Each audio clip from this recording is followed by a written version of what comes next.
நீங்க அந்த வெளிய ஒரு ரஃபா இருந்தாலும் பவுண்டரி செட் பண்ணாலும் நீங்க வந்து உள்ள ஒரு குழந்தை மாதிரி பிளஸ் உங்களுக்குள்ள ஒரு மதர்லி நேச்சர் இருக்கு. ஒருத்தர சபரி அந்த மாதிரி தள்ளினது வந்து எனக்கு பிடிக்கல. நீ ஏன் இப்படி உட்கார்ந்துருக்கேவா? சரி, இட்ஸ் ஓகே. எல்லாரும் உட்கார்ந்துருக்காங்க தான். It's okay. யாரும் அப்படி ஒண்ணு நினைக்கல.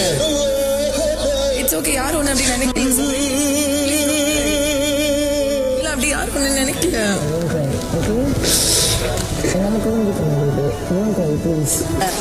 தள்ளி போய்க்கோ பார்வதி. கம்முருதின் போன வாரம் உங்களை வாடி போயிட்டுன்னு சொல்லும் போது திவ்யா கேட்டாங்க. கேட்டீங்களா இல்லையா திவ்யா? என்னாச்சு? வயிறு வலிக்குதா? சப்போர்ட் பண்ணல. நான் சொன்னேன் கொஞ்ச நேரம் விடுங்க. யாரும் பேச வேணாம். கொஞ்ச நேரம் விடுங்க. சரி பாரு, அழாத. Okay, don't cry please. நடந்ததை நினைச்சு வருத்தப்பட்டு ஏதாவது உண்ணாவிரதம் இருக்கேன். அப்பெல்லாம் சாப்பிடாம இருக்கேன்.